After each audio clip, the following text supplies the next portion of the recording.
يا أيها الناس اتقوا ربكم الذي خلقكم من نفس واحدة وخلق منها زوجها وبث منهما رجالا كثيرا ونساء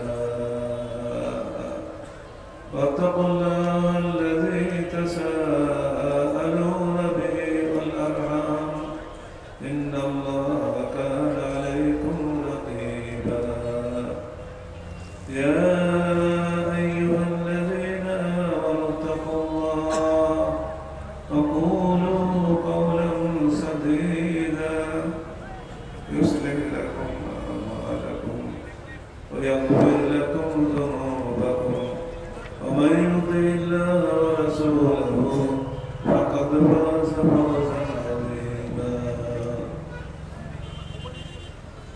أما بعد فقد قال الله تعالى في الكلام المجيد بحسن بيانه الوجيز فأعوذ بالله السميع العليم من الشيطان الرجيم بسم الله الرحمن الرحيم فاستقم كما أمرت وارتاب معك ولا تطغوا إنه بما تعملون بصير ولا تركنوا إلى الذين ظلموا فتمسكم النار وما لكم من دون الله من أولياء ثم لا تنصرون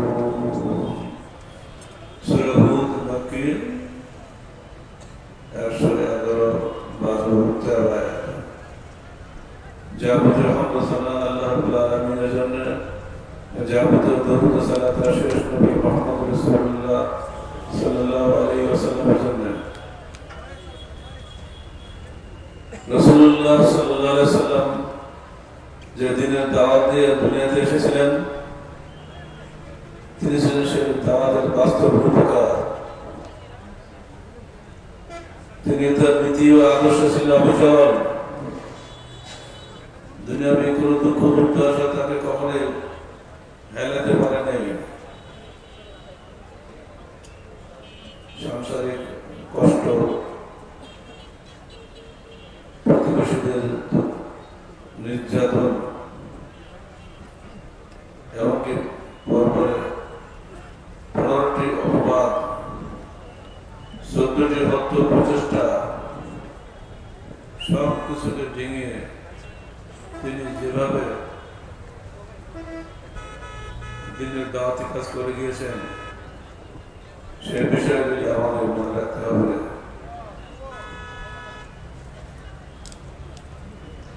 তিনি যে বিষয়টিকে সঠিক ভেবেছিলেন আল্লাহর পক্ষ থেকে তাকে যে বিষয়টি নির্দেশনা দেওয়া হয়েছিল সেই বিষয়টি উপরে তিনি দৃঢ় ছিলেন আল্লাহ তাকে বলছেন ফাস্তাকিম কামা উমিরতা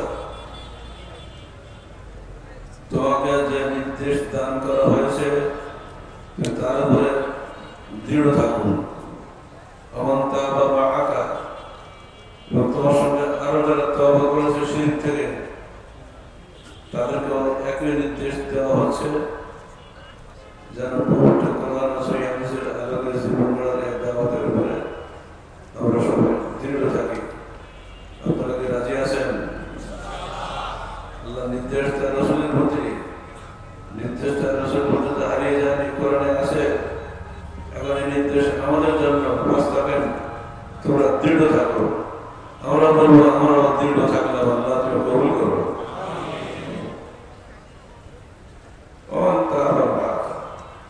যারা তোমার সঙ্গে তওবা করেছে অর্থাৎ আপনারা যারা আমাদের সঙ্গে একমত হয়েছেন তাদের সবাইকে আল্লাহ নির্দেশ দিচ্ছেন নিজের আকীদার বিশ্বাসের উপরে দৃঢ় থাকার জন্য ওয়ালা তাতগাউ ইন্নাহু বিমা তা'মালুনা বাসীর কোন অবস্থাতে সীমা লঙ্ঘন করো না নিশ্চয়ই তোমরা যা কিছু করো আল্লাহ সবই দেখেন এতে বোঝা যাচ্ছে আমরা সবাই এক একই লক্ষ্যে অবিচল থাকব। আল্লাহর সন্তুষ্টি হাসিলের জন্য শয়তানের যাবতীয় সীমালঙ্ঘনমূলক বক্তব্য থেকে আমরা দূরে থাকবো। একটু করে আল্লাহ ক্ষান্ত হন না, এরপরই বলছেন ওরা তার কোনো আল্লাযীনা যালামু, যারা সীমালঙ্ঘনকারী তোমরা তাদের থেকে ঝুঁকে পড়ো না, তাদের দলবদ্ধ হয়ে না বলে বলা হচ্ছে তাদের থেকে ঝুঁকে পড়ো না। তার কি হবে? সমস্যা করবো না, জানার আগুন তোমাকে স্পর্শ করবে। আর আল্লাহকে ছেড়ে তোমাদের কোনো আউলিয়া নেই, কোনো বন্ধু নাই।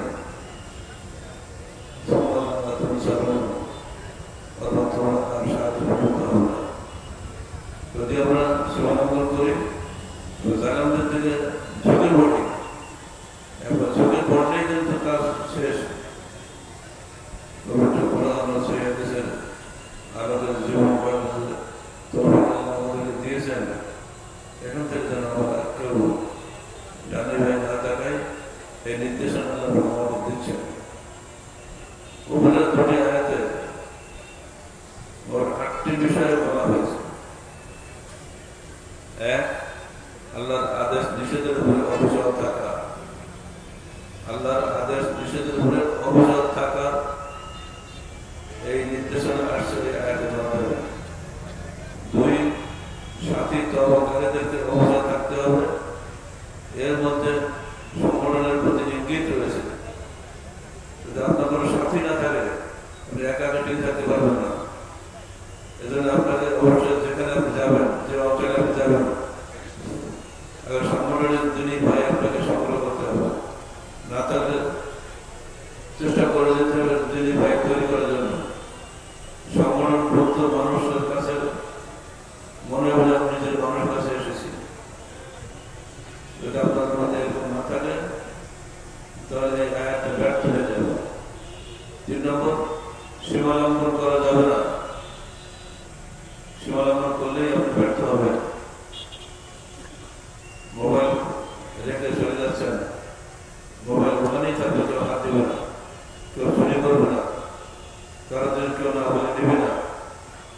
এরই নাম সংগঠন, এরই নাম একই ভাই, একই আকিদার একজন ভাইকে একত্রিত হওয়া।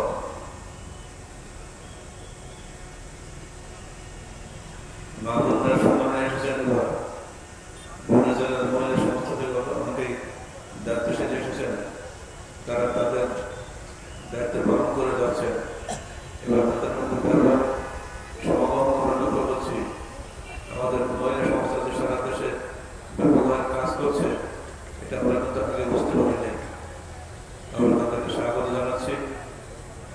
তবুও এর মধ্যে দুষ্ট মহিলা ভঙ্গ করে ঢুকে পড়বে, তারা তারা চেঞ্জ তৈরি করার চেষ্টা করবে। আমাদের কার খবর আসছে, আমাদের পুরুষ প্যান্ডেল থেকেও খবর আসছে অনেকের মোবাইল চুরি হয়ে যাচ্ছে। যদি এগুলো বদনাম যদি আমাদের ইস্তেমাল হয়ে যায়, তো এর চাইতে বড় বদনাম তো তার কিছুই নাই। সাবধান, প্রত্যেকে ইবলিস থেকে সাবধান থাকবেন। আল্লাহ সকল কাজ দেখছেন। ইন্নাহু বিমা তা'মালুনা বাসীর। এই আয়াতে শেষে বলা হচ্ছে তোরা যে যা কিছু করছো সব কিছু আল্লাহ দেখছেন। মনিবের সামনে কাজ করলে চাকর যেমন কাজে ফাঁকি দিতে পারে না, আল্লাহর সামনে কোনো কাজ করলে বান্দার যেমন ফাঁকি দিতে পারে না। চুরি করলে আল্লাহ দেখতে পারে, খবরদার যে চোর সাবধান বাবু, তোমাকে আল্লাহ দেখছেন, তোমার বিপদ আছে সামনে। দুনিয়া তোমার শাস্তি না হলে আখিরাতে শাস্তি অবধারিত। সেই শাস্তির হাত থেকে বাঁচার করার ক্ষমতা তোমার নেই, তোমাকে কেউ সাহায্য করবে না। 3 নম্বর, জালেমদের প্রতি ঝুঁকে পড়বে না। যারা জালেম হয়ে গেছে তাদের দিকে ঝুঁকে পড়া যাবে না। যারা আপনার সংগঠন থেকে বেরিয়ে গেছে তারা নিঃসন্দেহে জুলুম করেছে নিজেদের উপরে। এই জুলুমের পরিণতি ভালো হয়নি।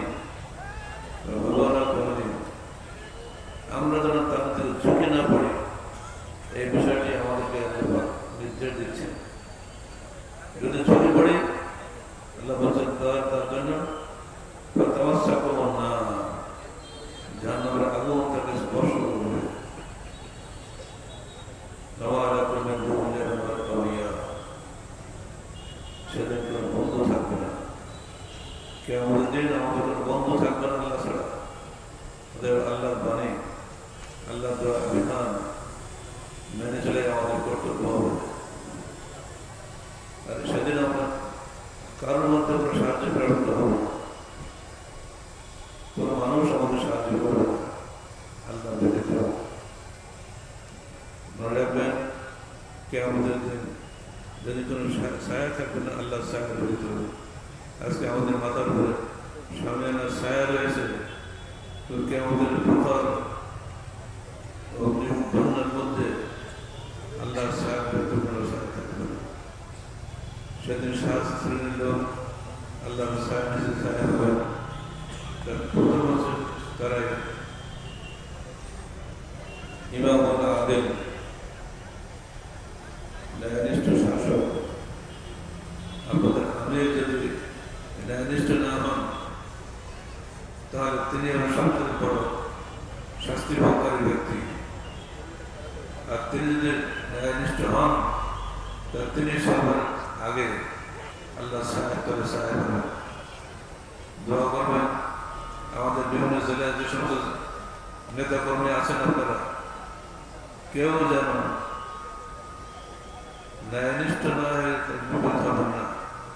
নিজ কর্মীদের সঙ্গে ন্যায়নিষ্ঠার সাথে কাজ করবেন, কারোর প্রতি বেশি আকর্ষণ, কারোর প্রতি অনুরাগ এবং বিরাগ রেখে কোনো কাজ করবেন, ন্যায় বিচার করবেন, ন্যায়নিষ্ঠার সঙ্গে সংগঠন পরিচালনা করবেন। 2 নম্বর ইবাদাতিল্লাহ, আমাদের সংগঠনের যুবকরা থাকবে, তারাই হল ব্যাকবোন অফ সোসাইটি, সমাজের মেরুদণ্ড। তারা যদি শক্ত না হয় তাহলে আমাদের সংগঠন এমনিতেই অচল হয়ে যাবে। যুবকদের সঙ্গে সবসময় সুন্দর আচরণ করবেন। যারা যৌবন কালটাকে আল্লাহর পথে ব্যয় করেছে তারা সেদিনকে আমাদের আল্লাহ সাহেব তবে সাহেব হবেন। ورجلان اجتمع عليه واتفق عليه। 2 বন্ধু যারা ছিলেন আল্লাহর জন্য পরস্পর মিলিত হয়েছে এবং আল্লাহর জন্য পরস্পর থেকে বিচ্ছিন্ন হয়েছে। আল্লাহর জন্য পরস্পর মহব্বত করা, আল্লাহর জন্য পরস্পর থেকে বিচ্ছিন্ন হওয়া অত্যন্ত দুর্লভ গুণ। এই গুণ আমাদের হাসিল করতে হবে। যৌবনকালে পদস্খলনের জন্য আরেকটি হল নারীদের প্রতি আগ্রহ। যদি কোনো যুবক কোনো নারীদের প্রতি আগ্রহী হয়ে ওঠে তার পতন অনিবার্য। সাবধান, ওই নারী তোমার ভক্ত নয়, তোমার স্ত্রী ব্যতীত আর কেউ তোমার কাছে আসতে পারবে না। যদি তুমি একবার পদস্খলন ঘটে যাও তোর জাহান্নাম অবধারিত। এমনি করে পরস্পর আমরা আল্লাহ সাহেব আকাঙ্ক্ষা নিয়ে কাজ করে যাব, তাহলে আমরা আল্লাহ সাহায্য প্রাপ্ত হব, আর নইলে আল্লাহ সাহায্য প্রাপ্ত হব না। বন্ধুরা আমার, শত জুলুমের মধ্যেও আজকে মিয়ানমারের রোহিঙ্গারা জালেমদের মধ্যে ঝুঁকে পড়েনি। শুধু মুসলমান হওয়ার কারণেই তাদেরকে তাদের স্বদেশ থেকে বহিষ্কৃত হয়ে বাংলাদেশে বসবাস করতে বাধ্য হয়েছে। তাদেরকে যথেষ্ট শ্রাপ দেওয়া হয়েছে, কিন্তু তারা ইসলাম ছাড়েনি। তারা আজকে বাংলাদেশে আশ্রিত। তাদের পক্ষে বিশ্ব সমাজ সঠিক দায়িত্ব পালন করছে না। বাংলাদেশের উপরে 2017 সাল থেকে আজকে 8 বছর এখানে তারা বসবাস করছে, যদিও তারা নিজ দেশে যাওয়ার জন্য উদ্গ্রীব। ঠিক একইভাবে ফিলিস্তিনের মুসলমানরা আগ্রাসী ইহুদিদের দিকে ঝুঁকে পড়েনি। আর সেই কারণে আজকে ইহুদি নাসারা পরাশক্তির কাছে তাদেরকে চূড়ান্তভাবে নির্দেশ দেওয়া হয়েছে 15 ফেব্রুয়ারির মধ্যে গাজা থেকে চলে যাওয়ার জন্য, নইলে সেখানে জাহান্নাম সৃষ্টি করা হবে। বর্তমান প্রেসিডেন্ট ডোনাল্ড ট্রাম্প এই হুমকি দিয়েছে, যদি এই হুমকি কার্যকর হয় ফিলিস্তিনের অবস্থা কেমন হবে একবার চিন্তা করুন। একটা তো আমরা মুসলমান, এই ভূমিকা আমাদের উপরে আসতে পারে। পাশে এক পরাশক্তি আমাদের আছে, তারা নিজেদের দেশে উত্তরপ্রদেশে মুসলমানদের বাড়িঘর বুলডোজার ঘুরিয়ে দিচ্ছে শুধু ইসলামের কারণে, তবু মানুষ ইসলাম ছাড়ছে না।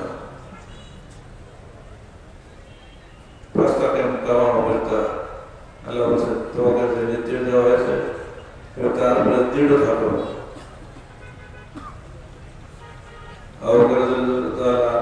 জিজ্ঞেস করলেন, হে আল্লাহ রাসূল, আপনি অল্প বয়সে ভুলিয়ে গেলেন, আপনার চুল পাক ধরেছে।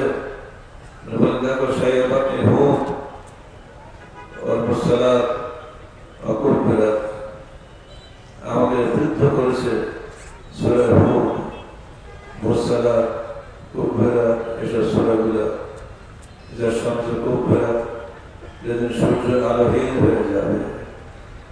আমাদের দিনের এই কৈফিয়ত দেওয়ার ভয়ে আমি অল্প বয়সে বুড়া হয়ে গেছি। আমাদের মধ্যে এই অনুভূতি, এই দায়িত্বানুভূতি যত তীব্র হবে ততই আমাদের মধ্যে আমাদের ভয় বৃদ্ধি পাবে। সমাজের কুসংস্কারের জন্য প্রয়োজন একজন নেতা কর্মী, সমৃদ্ধ ইমানদার মানুষ। সাধারণ মানুষ সবসময় নেতার অনুসরণ করে। আপনারা যারা নেতা কর্মী আছেন তারা যদি সমাজকে সঠিক পথে পরিচালিত করেন, এই সমাজ পরিবর্তন হয়ে যাবে। আজকে ডক্টর ইউনূসের সরকার ভোটে আসেনি, কিন্তু বিশ্ব সমাজ তাদেরকে মেনে নিয়েছে, কারণ এই দেশের সাধারণ মানুষ তাদেরকে সমর্থন দিয়েছে। দলীয় শাসনের যে বোঝা তাদের উপরে ছিল, সেই বোঝার পরিবর্তে নির্দলীয় শাসন এসেছে, মানুষ হাল ছেড়ে বেঁচেছে। এটা কে না জানে যে দলীয় শাসন পশ্চিমকাল নির্দলীয় প্রশাসন উপহার দিতে পারে না। এটা যে কোনো মানুষ বুঝে।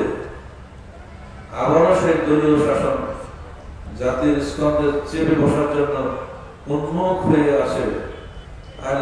বাংলাদেশের কর্মীরা ইসলামী খেলাফত চায়, তারা পশ্চিমকাল কোন দলীয় শাসন চায় না। এই দলীয় শাসন কথা নিকৃষ্ট, আমরা তার বাস্তব শিকার। আজকাল অনেক তরুণ জানে না যে এই যে দল আসতে চাচ্ছে, এই তথাকথিত ইসলাম মূল্যবোধের সরকারের মাধ্যমে আমরা 2005 সালে পুনের কারণে নির্যাতিত হয়েছিলাম। কারা নির্যাতনের কঠিন অভিজ্ঞতা এখন মনে আসে, তখন আমার ভেতরটা কেঁপে ওঠে। কি পাপ করেছিলাম আমরা নিজেরাই জানি না। অথচ 10টা মামলা, আমি নাকি মানুষ খুন করেছিলাম। আসে খুনের শাস্তি হিসেবে আমাকে যদি প্রমাণ করা না যায়, কমপক্ষে যাবজ্জীবন কারাদণ্ড তো হবেই। সেজন্য সেদিন বলা হয়েছিল, তৎকালীন সারা দেশের ইসলামী নেতারা বলেছিলেন, we want him at least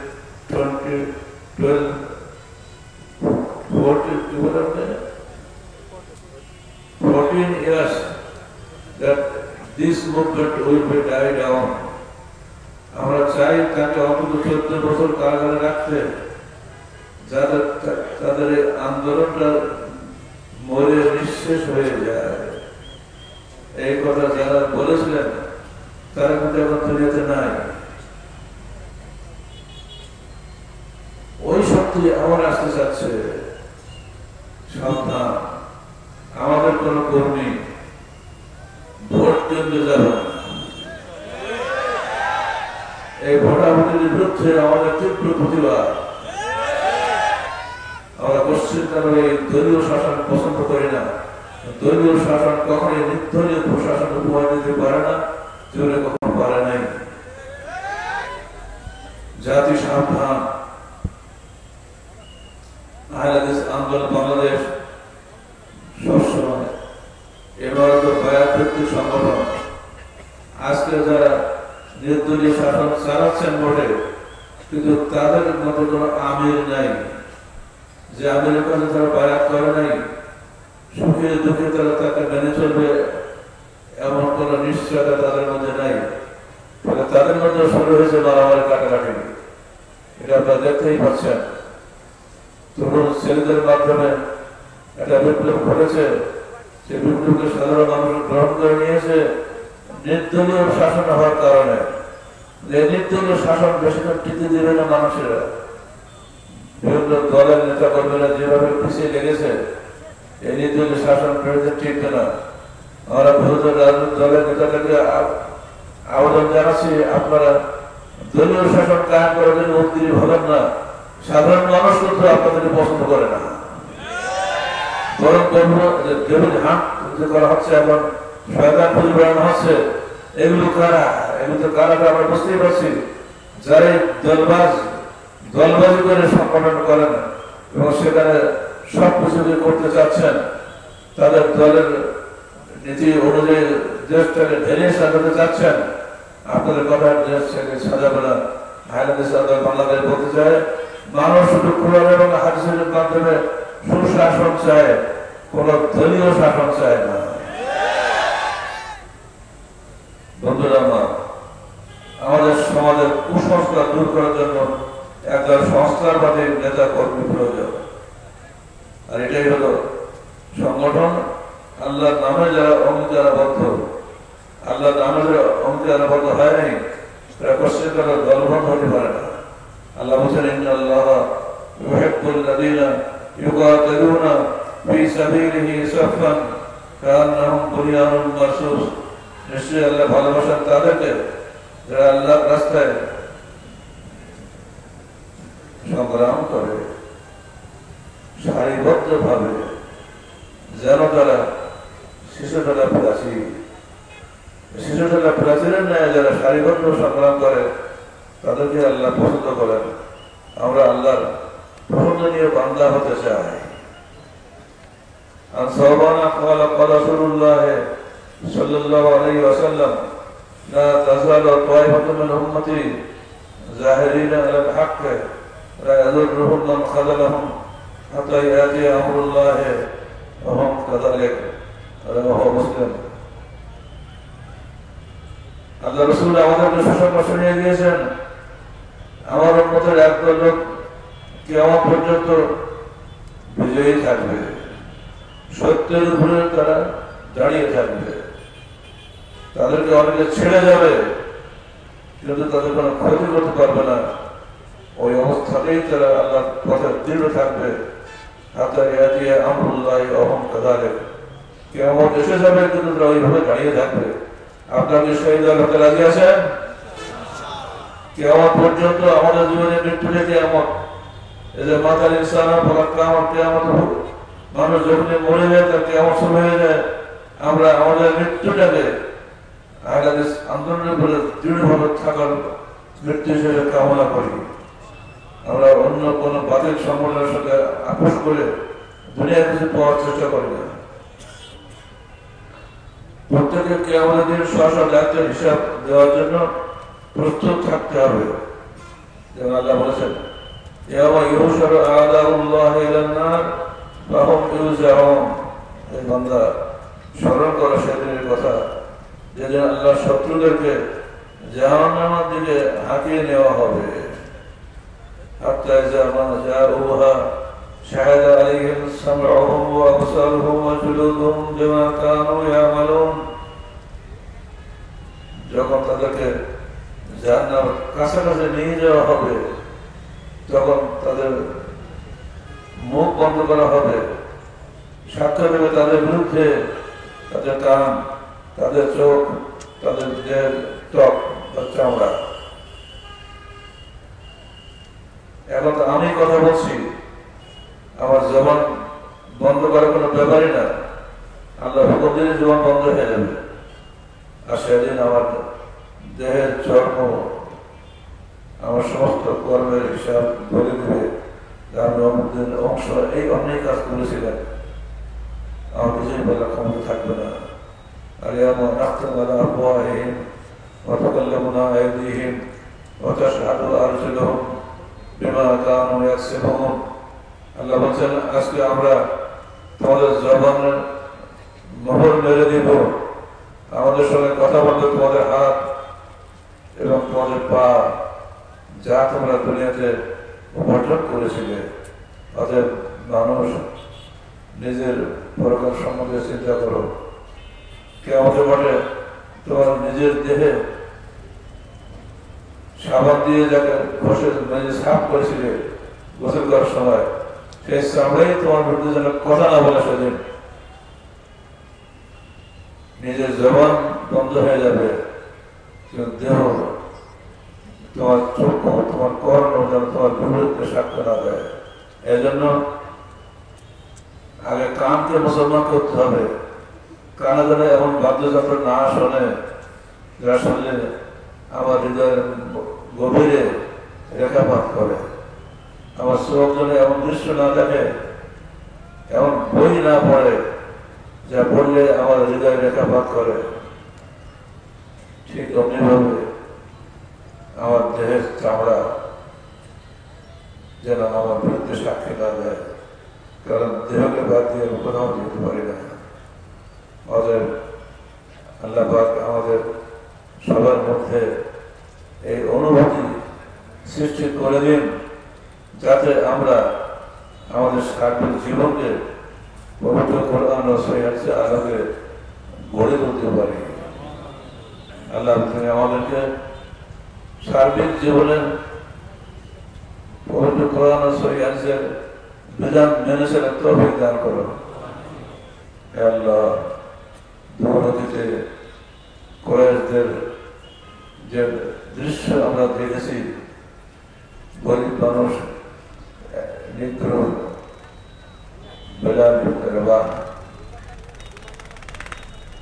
অথচ আবু বকর সিদ্দিক তাকে মুক্ত করে দেবে। ইয়াসির আরাফাত, ইয়াসির পরিবারের সে দৃশ্য আমরা আজও বলতে পারি না। নির্যাতিত হচ্ছে, ইয়াসিরকে মেরে ফেলা হলো, তারপরে তার স্ত্রীকে ডেকে আনা হলো, দুদিকে উঠ চালিয়ে দেওয়া হলো। ইয়াসিরের স্ত্রী দুদিকে পাশ ছেড়ে দেহটা দ্বিখণ্ডিত হয়ে গেল। এবারে অভিশপ্ত অবজেহাল বর্ষা দিয়ে তার মুক্তাঙ্গে আঘাত করল। মুসলমান হওয়ার স্বাদ আস্বাদন করল। এরপরে পালায় তরুণ তার একমাত্র সন্তান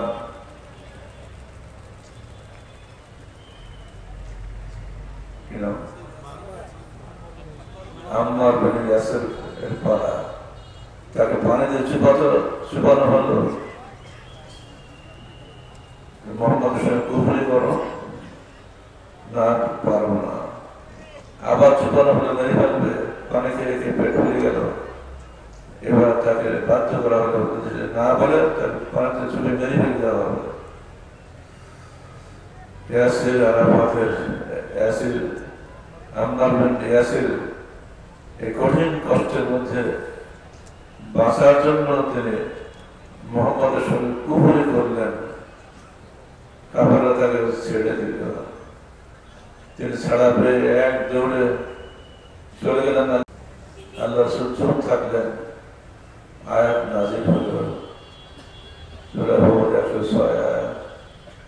বলা হলো ইল্লা মুতমাইন্না বিল কুলুব, যদি কেউ কুফরি বাক্য উচ্চারণ করে কিন্তু তার অন্তর পরিচ্ছন্ন ছিল, সে ব্যক্তি ক্ষমা পাবে। এই আম্মার পরবর্তীকালে 93 বছর বয়স পর্যন্ত বেঁচে ছিলেন। খন্দকের যুদ্ধ হচ্ছে, সবাই ইট বহন করছে, গর্ত করছে, ভরাট করছে, যাতে কাফেররা ওই ক্যানাল পারবে বদরে হামলা করতে না পারে সেজন্য আল্লাহ রাসূলের হুকুমে ওই ক্যানাল ভরাট করা আছে। খন্দক মানে ক্যানাল, নালা খোঁড়া হচ্ছে, আর সেইখানে ঘরমাত্র কলে ভরে আম্মাকে দেখে আল্লাহ রাসূল সাল্লাল্লাহু আলাইহি সাল্লাম বললেন, তাকতুলুল ফায়াতুল বাগিয়া, একে হত্যা করবে বিদ্রোহী দল। আম্মার বিন ইয়াসির সবসময় সে অপেক্ষা থাকতেন কখন আমি শহীদ হব। যেভাবে আমার বাপ শহীদ হয়েছেন, যেভাবে আমার মা শহীদ হয়েছেন। আল্লাহ রাসূল একদিন যাচ্ছেন রাস্তা দিয়ে, নির্যাতন চলছে তখন আর ইয়াসিরের পরিবারের উপরে, সেখানে তিনি বলছেন তাদের দিকে তাকিয়ে, নির্যাতিত পরিবারের দিকে তাকিয়ে বলছেন, সাবরান আলা ইয়াসির ফাইন্না মাওইদাকুম জান্নাহ, হে ইয়াসির পরিবার সবর করো, তোমার ঠিকানা হবে জান্নাত। হে ইয়াসির পরিবার ধৈর্য ধারণ করো, তোমার ঠিকানা হবে জান্নাত। তোমার ভাবনা চলে গেছে এইভাবে, আমিও শহীদই মরতে চাই। যুদ্ধ শুরু হয়েছে আলী ও মুআবিয়ার মধ্যে, সিফিনের যুদ্ধ। সবাইকে বললেন তোমরা আলীর পক্ষে থাকো, আলী হকের উপরে আসেন, আমিও থাকছি। যুদ্ধে গেলেন, তিনি নিহত হলেন। আলী নিজে তারা জানাজা পড়ালেন। তিনি বললেন সেখানে জানালেন, তুমি জাতিত বাপ মায়ের সন্তান, তুমি সারা জীবন তুমি দিনে হকের জন্য নির্যাতিত হয়েছ। আজকে আমি তোমার জানাজা পড়ছি, আমি আল্লাহর কাছে প্রার্থনা করছি আল্লাহ তোমাকে তার নসিব করে। এই হল ইসলামের জীবন। হকের উপরে দৃঢ় থাকতে হবে, অবশ্যই যে কোনো মূল্যে যে কোনো বাধার মধ্যে অভিযান থাকতে হবে। যেভাবে তোমাকে নির্দেশ দেওয়া হয়েছে সেইভাবে তুমি দৃঢ় থাকো। আপনারা রাজি আছেন? যে দাওয়াত নিয়ে আমরা কাজ করে যাচ্ছি, সবার সংস্কার যে দাওয়াত, এই দাওয়াত ঘরে ঘরে পৌঁছে দিবেন, জনগণকে সচেতন করবেন যেন তারা দলীয় প্রশাসনের পেছনে ছুটিয়ে নিজেদের দলীয় চরিত্র হারিয়ে না ফেলে। আল্লাহ পাক আমাদেরকে যে কোনো মূল্যে দিনের উপরে দৃঢ় থাকার তৌফিক দান করুন। আকুলু কওলি হাযা আস্তাগফিরুল্লাহ লি ওয়া লাকুম ওয়া লিসাইরিল মুসলিমিন।